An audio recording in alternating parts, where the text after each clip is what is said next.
Broad Street Review podcast is an extension of Broad Street Review, Philly's home for arts, culture, and conversation, an online arts and culture journal covering the greater Philadelphia area. I'm your host, Darnell Radford. Today on the podcast, librettist Kate SCELSA talks about process and bringing the world premiere of Hilma to life and to the Wilma stage through June 23rd. Here is my interview with Kate SCELSA for the world premiere of Hilma, a Wilma production in partnership with New Georges. And welcome to the podcast. I am your host, Darnell Radford, and today I am in the virtual studio once again to talk about Wilma Theater's world premiere production of Hilma. And this is a new piece, and we know nothing about it, so it'll be all discovery here. And I'm here today with the librettist of the piece, Kate SCELSA. Kate? Hi. Welcome to the podcast. Thank you for having me. So this is your first time on the podcast, so tell us a little bit about Kate. So I am a playwright and a novelist and a songwriter. I get kind of bored in one medium and one genre, so I tend to do it all. I write books for young adults that are often very witchy, and plays that are also often very witchy. So that's Hilma falls under that category. Cool. Forms. Just writing a note about the many artistic forms. Let me just ask you about that, because we all say that we wear many hats.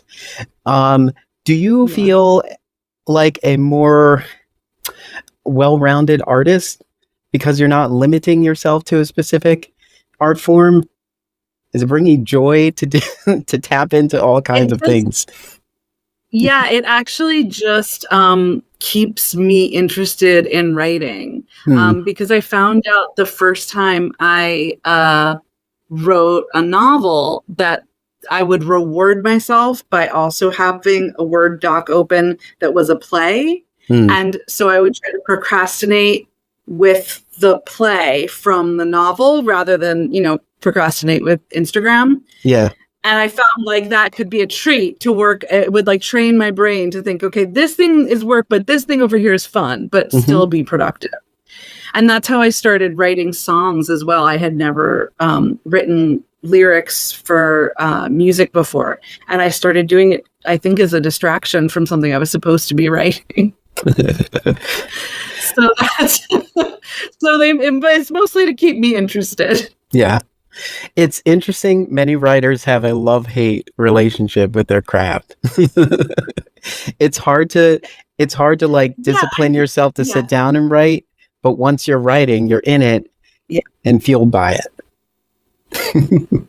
Yes. And well, actually, not to have a segue, but the show Hilma is a lot about the creative process and about having sort of a love-hate romance with your own creative process and the demands that it makes on you, and what you kind of have to give up to try to nurture that relationship. Yeah. So I'm definitely interested in that as a bigger conversation around art making and the challenges of art making.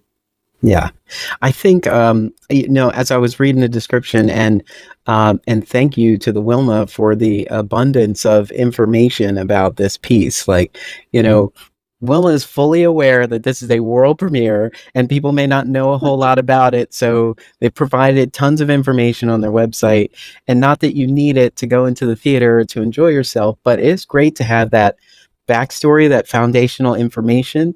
And I'm sure it was so valuable for all of you as you were bringing this piece to life. Totally. Well, and she is such an interesting person and has such an interesting story. And so I think, we certainly went on a deep dive when we were working on the piece. And I hope it'll bring people to, to look at her art and to, now they're translating her journals. We're finding out all these new things that should I talk about who she is? I should say who she is. Oh, you finish your thought. I was going to pull us through that. Yeah. I mean, I think there's so much there, and it's definitely, you can go down the rabbit hole pretty quickly. Yeah. So I was going to ask you first about your introduction to Hilma of Klint. Like, when did you first discover the artist, and then how did that ultimately lead us to where we are today? So in 2018, the Guggenheim Museum in New York City did the first ever full retrospective of Hilma af Klint's body of work, which is called The Paintings for the Temple. And it was made in, most of them were made between 1906 and 1908. Some came a little bit after that. And she's a Swedish artist. She lived in Stockholm, and she had existed pretty much in obscurity since she made this work.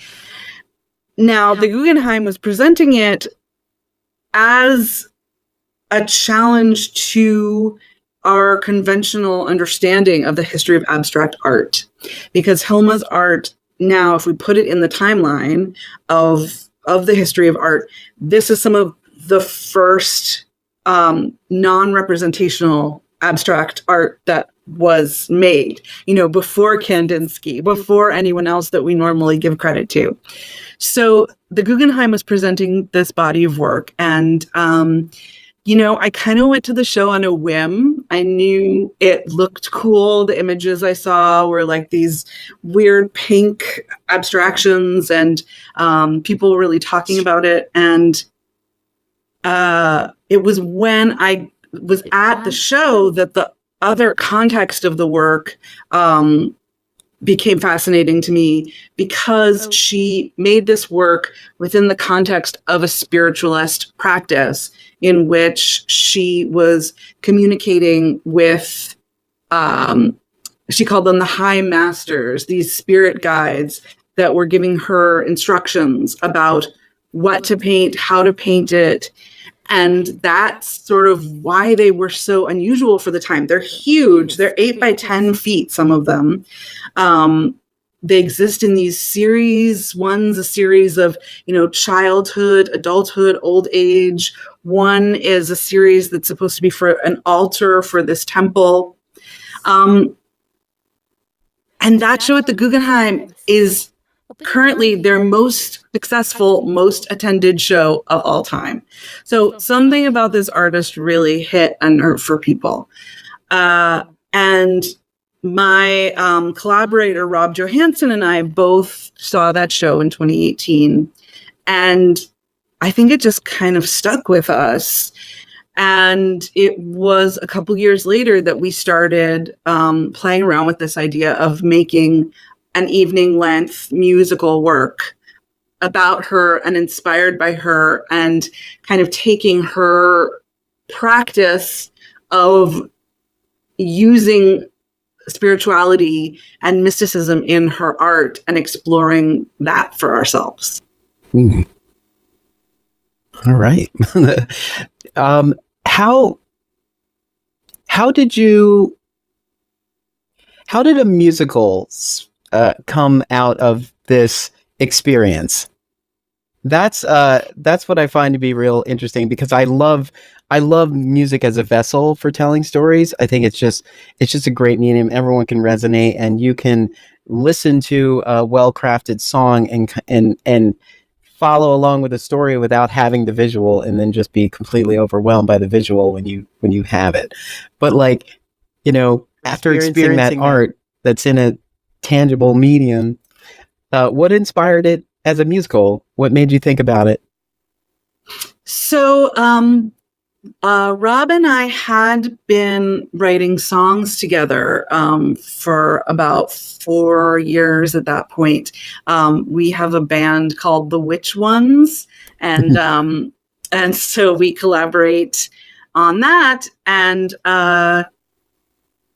it was a combination of us wanting to see what it would be like for the two of us to write an evening length musical piece together. He had done that with other companies. I had my plays produced with other people.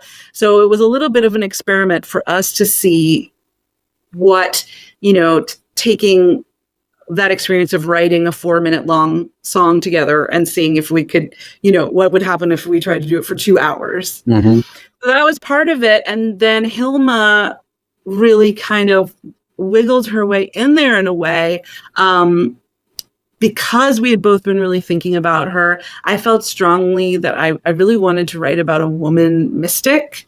And I had the Guggenheim catalog sitting up on my shelf, and it's one of those gorgeous, coffee table books that you'll never read. But it was the pandemic, so it was time to read all the books that we were never going to read.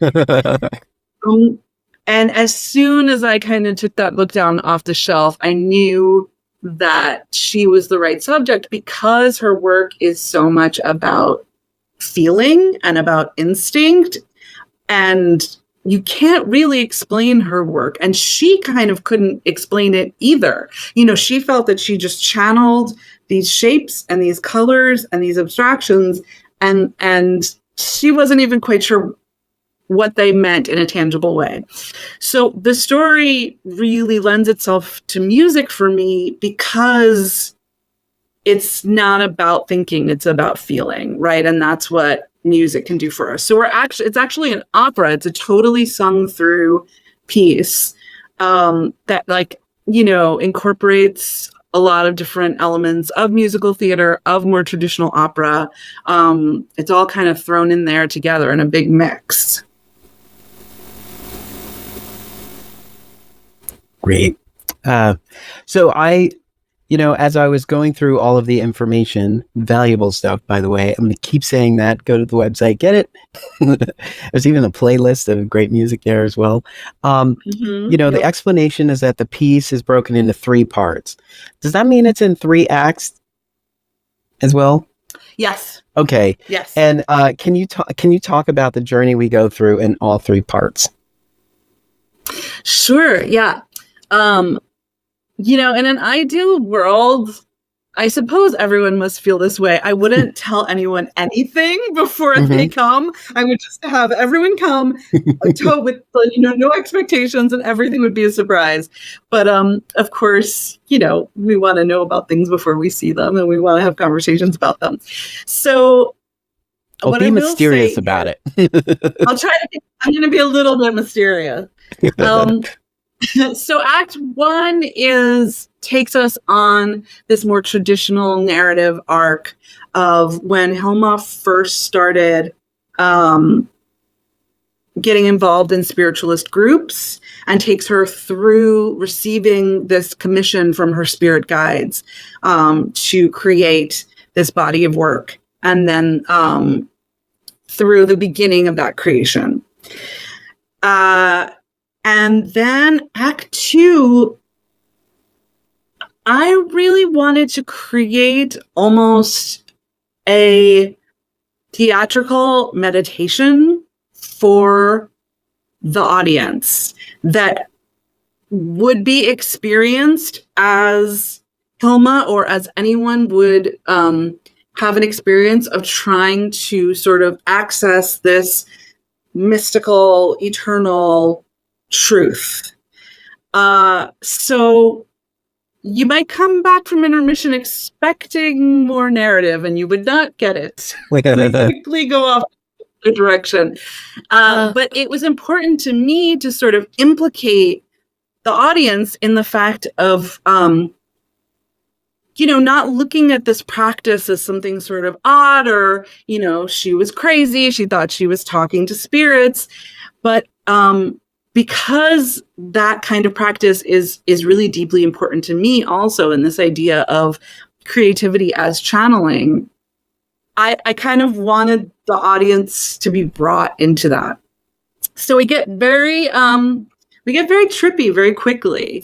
And then we kind of come crashing back down to earth. Act 3 becomes a kind of conversation about her life and about what we've all just experienced together. And you know, sort of the attempt to explain the unexplainable.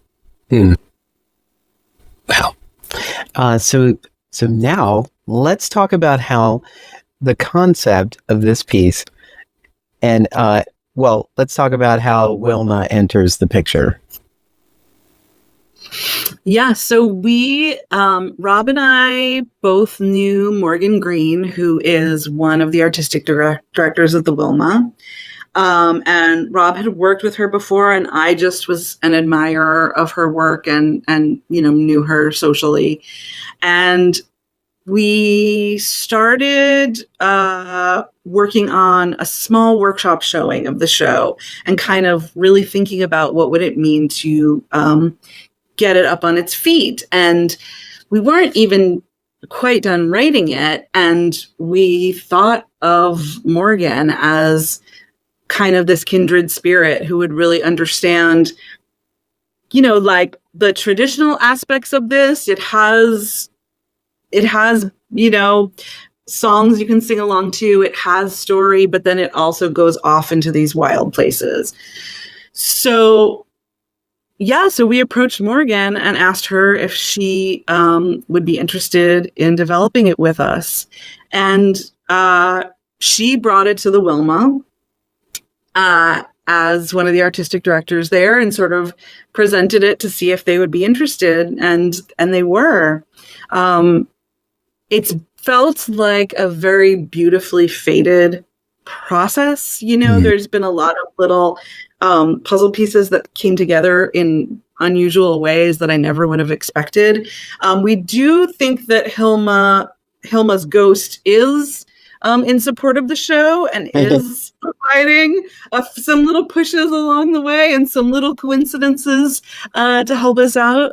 But yeah, so, and the Wilma has just been incredibly supportive. I think they realized early on it was going to be a pretty ambitious thing to develop, because we have, you know, an 8-person live band, we have our singers, we have 2 hours of music, we have a choreographer, we have you know, kind of the whole shebang. And so they've been doing workshops with us over the past year to get a little bit of a head start on things. So that's been huge. We cast the show over a year ago, and we've been working with the cast since then.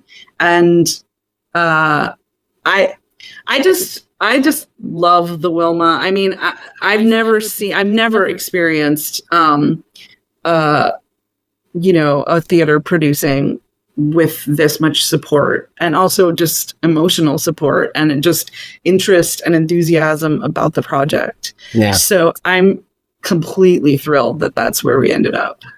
Yeah, that's great. And to have the time to actually really work through the piece and work out the kinks and together with that ensemble, you know, bring it to life. I think, you know, our goal in these conversations is to make sure that an audience understands the process that goes into everything we bring to the stage. Because, as I've been saying, we're at this time of year where organizations are looking back on the successes and also acknowledging what they need to move into the next season, and that it usually comes with an ask for support. And so understanding that, you know, this was brought to the Wilma over time, and for the past year, you've been working with this team on this while the Wilma had continued to do all of its other great work. Is, you know, I think this is information that people need to understand so that they can say, oh, wow, you know, it's not just, you know, this is open for the block of time that it's open. And then we bought tickets and we had a good night. We also went to dinner and we had trouble parking in the lot. And so, Yeah. And a good thing to know also is that we actually have a co-producer on this show, another theater company called New George's that mostly produces work in New York City. That Morgan and I are both associated artists with them. They came on as co-producers of the show, which is something I think, people should know. That happens a lot right now because unfortunately no one organization can pay for a whole show. I mean, I know the Wilma is also doing these awesome collaborations with Woolly Mammoth Theater in DC. And I of course, wish that everyone had as much money as they wanted to produce whatever they wanted, but it's really heartening to me to see these, different nonprofit producers coming together and saying, all right, if we pool our resources, what can be done here? Yeah. And, that's huge. Yeah. But the amount of work, of course, we're in tech right now and we're all kind of pulling out our hair, wishing we had another 6 weeks. So it's never enough time. Yeah. But I can't imagine if we hadn't had that year of development and that time with our actors, it's just so much richer because of that. Yeah. And you're right. It's never enough time because as artists, you want to have time to step back and take a wide look at the work and see what it needs, how it feels, and really go over it with a fine-tooth comb. Make sure that, it is as simplified as it is complex. And it's the story that you want to tell. Another testament to the time and commitment and the reason why all of this matters. It's a great totally. And it's like, when do you get that perspective? Maybe the first preview, you get a chance to sit back and say, what is actually working and what, nothing will ever be perfect and there will always be more drafts we could do. I'm realizing because my first opera, the challenges behind making changes, if I want to add something or cut something, that involves an entire band that has, sheets and sheets of orchestrations and music. And so that's been actually sort of an interesting creative challenge for me to take a look at the places where I am seeing in rehearsal that, okay, we need a transition here, or this isn't quite making sense who this person is, or, we want to really hit home this one emotional fact. And having to do it in a different way other than I normally would, which is, write a new scene and hand it to the actors and hope they can memorize it. So that's been very interesting to see my limitations of able to do with such a big and complicated production. Is there a point in time that you can kind of look back on and say, oh yeah, I sort of get to that moment and then I start thinking, where you're assessing this piece for what it is and you're getting ideas on what you could have done in certain spaces, but those ideas, you realize that you can do something new with those ideas? Totally. I think that's what you have to do, right? Otherwise you'd go a little crazy thinking you should just keep revising the same thing. It's funny because there is something where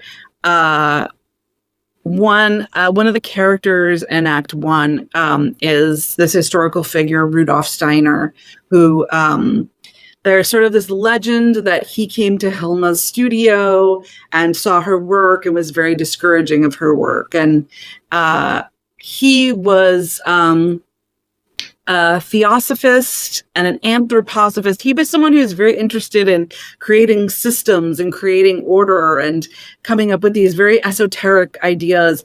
And the next piece that we're writing is about someone like that. Like that's sort of been the place that I've been drawn to, is the one character I don't like. The person or villain. I'm now drawn into, okay, well, what makes that person tick? How did they end up there? So that's definitely been, all the ideas that pop up that I can't use right now. Yeah. We'll save them for that one.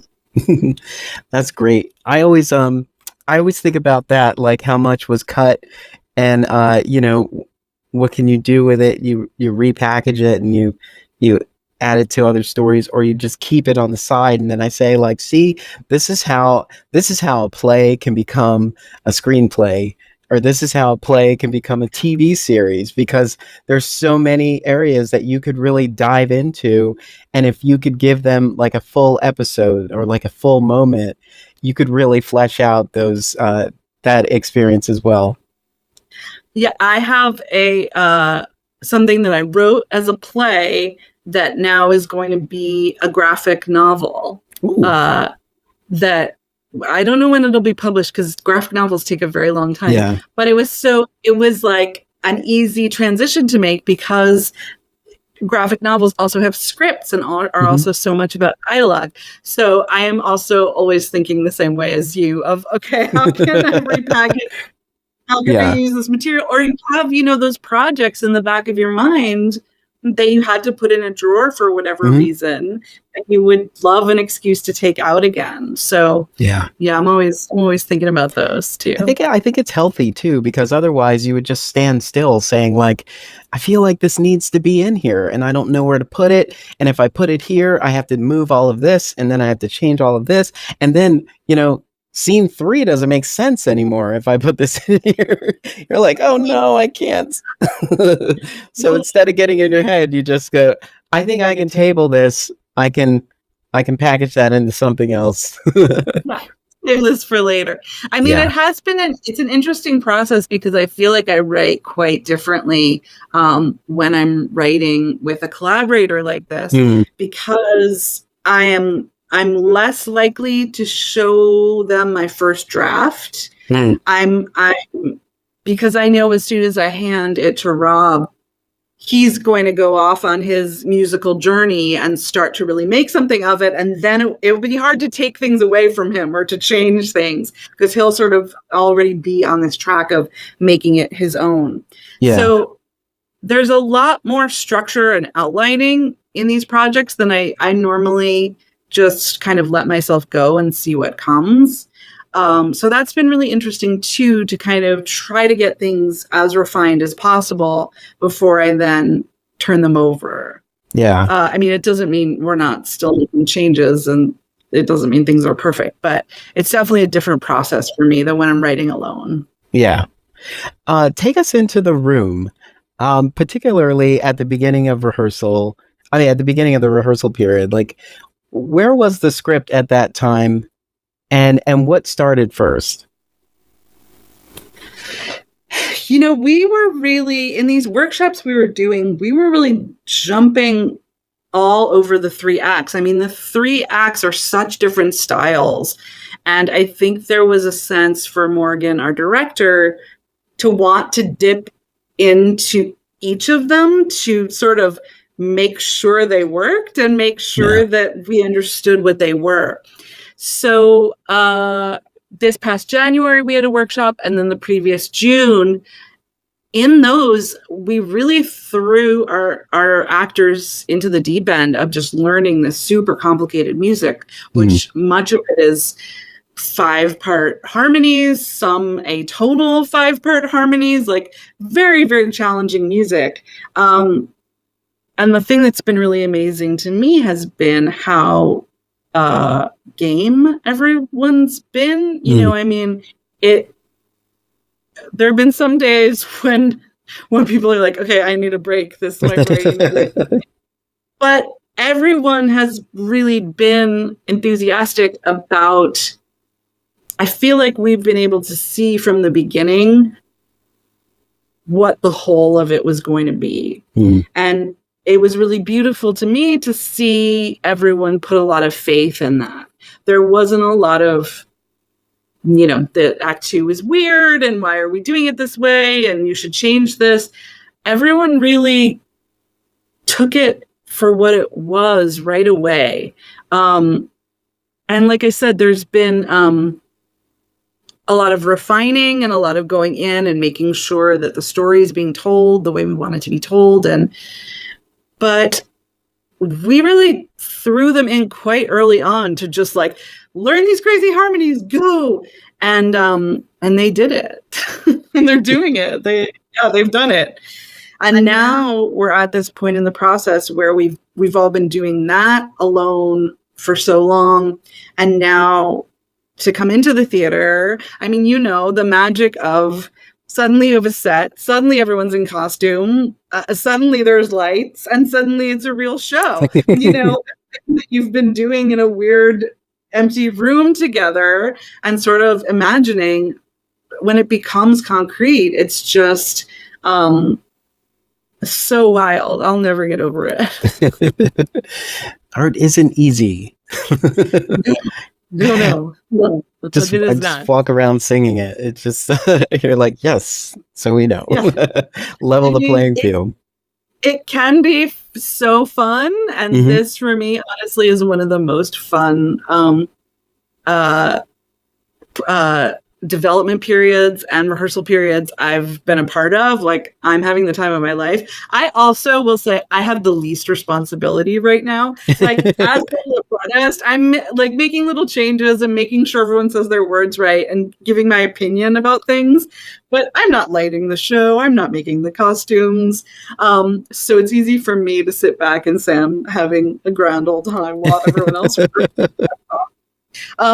But yeah, the amount of work and precision and commitment it takes is just, every time it just amazes me. Yeah. If the production had more time, do you think it would be just to set the technical at ease, or are there ideas that you would want more time to cook on? For me, I feel really good about where the script and the score are. I don't think I would add anything. I think it would just be about, making sure that we gave everybody enough time to feel really confident in what they were doing, because they've been working on singing these complicated parts for weeks now, and then let's add in dance, and then let's add in you're in a costume, and let's add in the live band, which you haven't been rehearsing to. You've been rehearsing to a track. So for me, and also because I come from a background of performing, I'm always looking at the performers and wanting them to feel as comfortable as possible, and have all the support and the time they need to just practice. But of course, that comes in front of an audience too. I mean, that's why you do a dress rehearsal. That's why you do previews, is sometimes that rush even of having to be in front of an audience can be helpful, can force you to focus in this way that like clarifies things. Yeah. It's, they always say the thing that you fear, if you fear something, it's possibly steering you in the right direction. Like, as soon as you get into the uncomfortable, that you're in the right space. And perhaps, we open to an audience in several days, it really makes things click. Like, I always think, if an actor is having a hard time, and they know that an audience is coming in 2 days, I feel like there's just something about it. Like, after rehearsal, they just snap too. Like, they know, like, here's some things I got to work on, or it just starts to click. It's like, I need it now. It's showtime. Let's go. Right. Even if it's out of sheer terror, the knowing that people are going to be watching you soon. Absolutely. Yeah. It's very motivating. The deadline of the show is the whole thing. Yeah. So I feel like a piece like this, especially because the world premiere, especially because it's in Wilma, that there would be a lot of conversation around this piece as well. Will there be talkbacks after the show? Yeah. So there is a talkback on Sunday the 9th, after our first Sunday matinee. that's the one I'll be at. There are lots of different events. If you look on the Wilma's page, we're doing a Pride Night on the 5th, I believe. And, the Wilma's so good about having lots of accessible performances. There's a relaxed performance where, they leave the lights up a little bit and people can, move around as they need to. It just makes me so happy when I look at the Wilma's website and just see how thoughtful it is, Yes. sort of the offerings that they have. So we'll have that one conversation, which will be between me and our dramaturg, who is a Hilma scholar and teacher, and has just given us so much incredible context and info that's been really invaluable. And then we're going to be talking with a physicist also to kind of bring in this idea of the ways in which science comes into this time period and is reflected in this work in really interesting ways. So, yeah, I'm actually so excited to hear from audiences because I know how this show lands for me. I am really interested to see how it lands for an audience. I have a feeling, if I had to predict, many people are going to walk out of the theater going, "What was that?" And then many people are going to walk out of the theater saying, "Oh my God, they made that just for me." It's that kind of show where I really feel like the people who it's going to speak to, they will find it and they will hear it and it will bring them in. And some people will just be completely mystified. Yeah. And that's okay. There's room for all of that. So I know the piece as a whole is your baby, but are there moments in the piece that really stick out for you? Like, this is, I think we did an amazing job at this moment and these moments. Yes, there are a few. I mean, there are a lot of them, actually, because even when I had favorite moments, even before we started working, the actors have elevated so many moments for me that they've become really beautiful. So there is, so Hilma was queer and was someone who had female partners in her life who were partners in art making and in spiritualism and also, romantically. And we have one of those people, this woman, Anna Castle, who was a big part of making these paintings, is a character in our show. And the end of Act 1, I always knew the music is really beautiful and then fun. And, there's a couple of those songs you could, walk out of the theater humming. And that always made me really happy. But then our actors, Jay Moliere and Kristen C., who are playing those two parts, have just brought out this, very intense romantic love story that I guess I knew was there, but they just brought it out in this new way that I've had become very emotional now watching, seeing, and it makes me really happy to see that on stage because even in this day and age, we don't get so many queer love stories on stage. Like it's still something where you see it and you're like, wonderful. Yes. Thank you. Yes. So the fact that that's part of this and, conversation around queerness as the show goes on and around sort of queerness and queerness as a parallel phenomenon to abstract art. It's almost like, we have this line in the show, every queer person has to invent queerness for themselves. And that line could just as well be every abstract artist has to invent art for themselves. So this idea that she wasn't living a conventional life, she wasn't making conventional art, even though she looked like a very conventional person. She was this very middle class lady in, Stockholm in the early 1900s. But all of these, really unconventional things were bubbling under the surface of her life. And that's so fascinating to me because when, as a queer person, I look at our history and where we've come from and think about where we're going, I just love, looking into those stories and how people lived. So anyway, right now, the romance is my favorite part, I think. Yeah. I'm gonna look forward to that moment. Yeah. Yes, it does feel like the way to wade through the world is with curiosity and a sense of discovery. And I think there are a lot of people who are just hung up on what they know, and they feel so firmly about it that they can't disrupt that in any way, even with new, relevant, and justifiable information. So I think. Well, yeah. Oh no, go ahead. That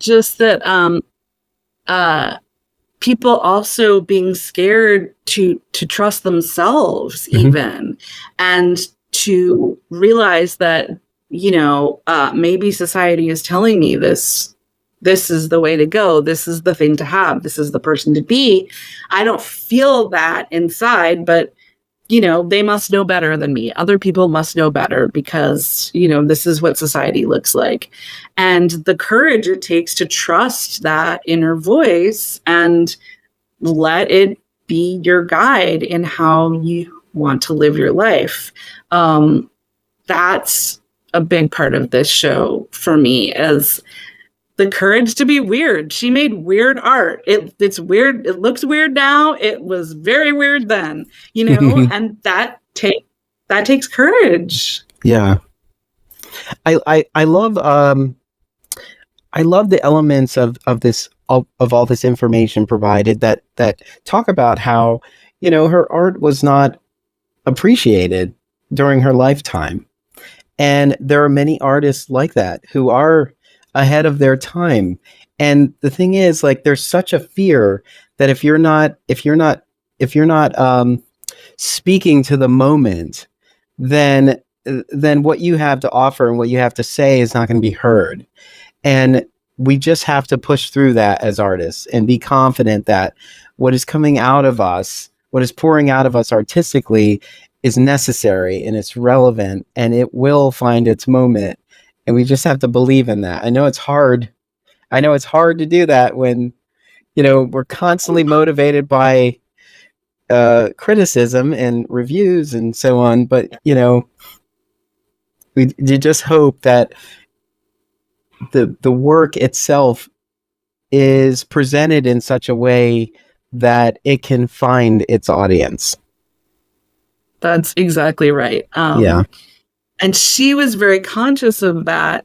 One of the things she did was write in her journals that none of her work should be viewed until 20 years after her death. So she had in her mind already this idea of wait for no one in my time can understand this. It's far too advanced for them. So the future will understand it. And I believe the Guggenheim show was called Paintings for the Future.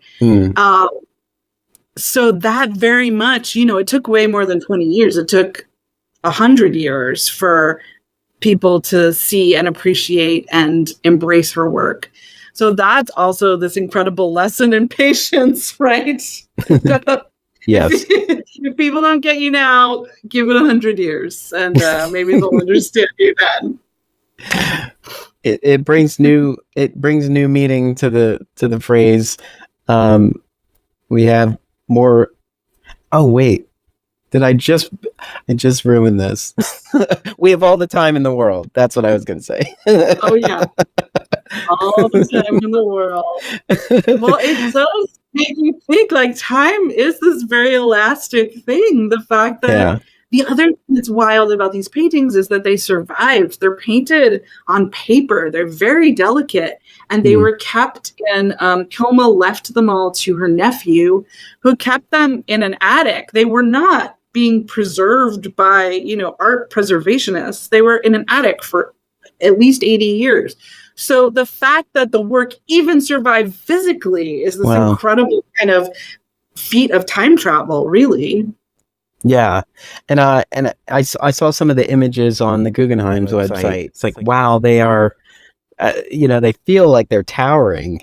They're so big. Oh, huge. Like, they're huge. And she would paint on the floor. That's how she would walk around on the painting. It just, all of these things, like, no one did that, Jackson Pollock hadn't invented that yet, like all of these things that were so innovative and so strange. And they really are remarkable. I mean, unfortunately, it's very rare to get to see them in person, especially because some of her paintings, I think, are in different museums now, but the requirement for this 100 or so paintings, called the Paintings for the Temple, is that you show them all together. And she actually had this vision, and that she received these instructions that the paintings were for a temple. It should be a temple that hopefully she would be able to build, that would be in a spiral. And you could ascend this spiral, and as you ascended, you would pass different images, and at the top there would be an altar where you could sit and meditate and contemplate and kind of receive information. So the wild thing about the show at the Guggenheim is built in a spiral. Like, it was this incredible fated thing of this final realization of this vision that she had 100 years before.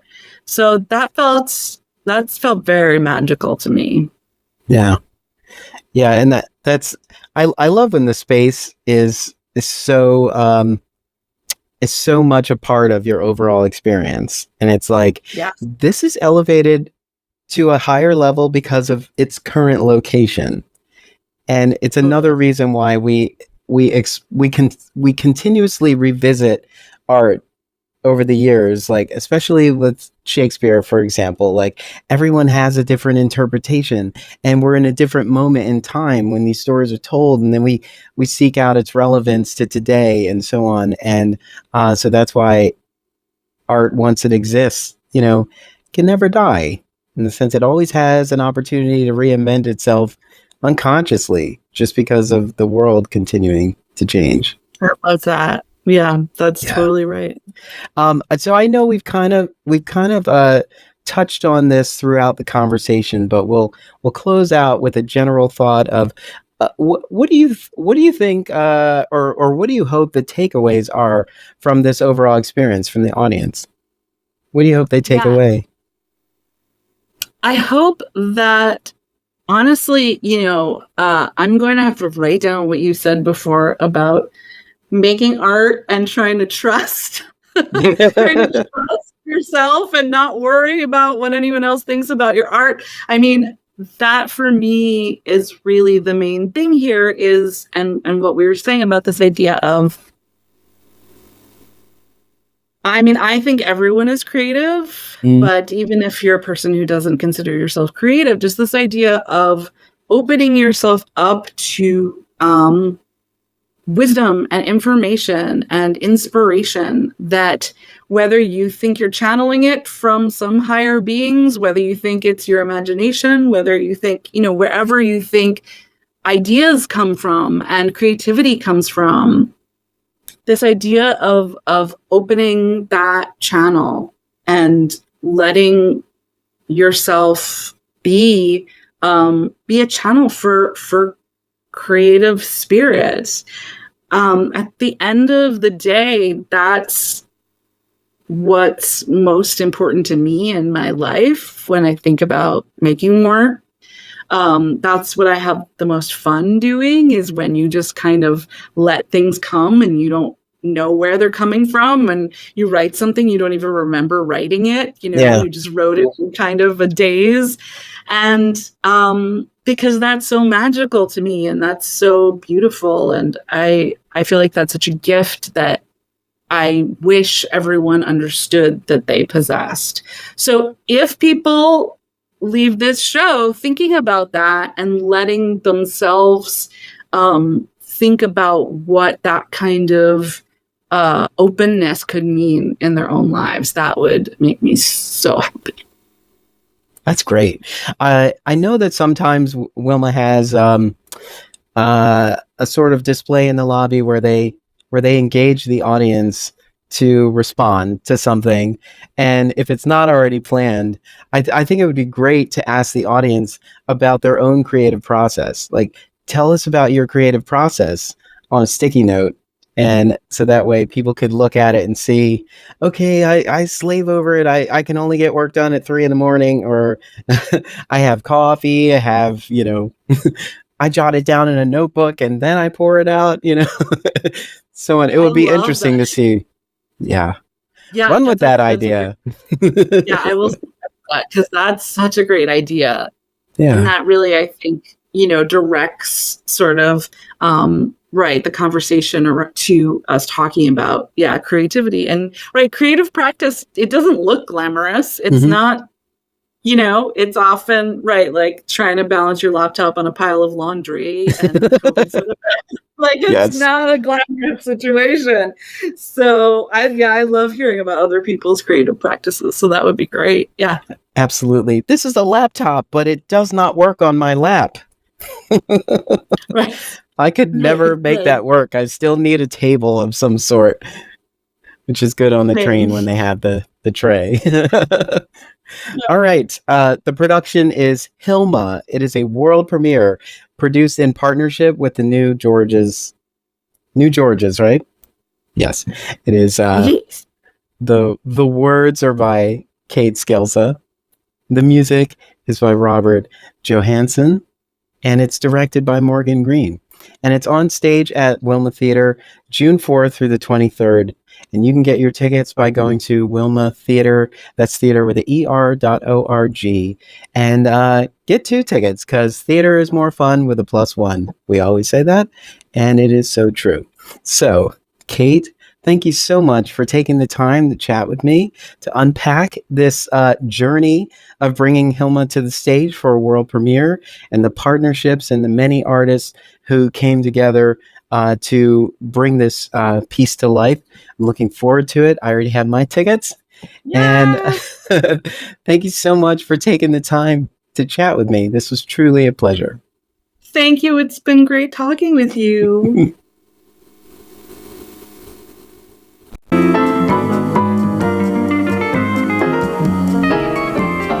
Thank you to our guest, Kate SCELSA, for joining us on today's podcast. The Broad Street Review podcast is an Emory production.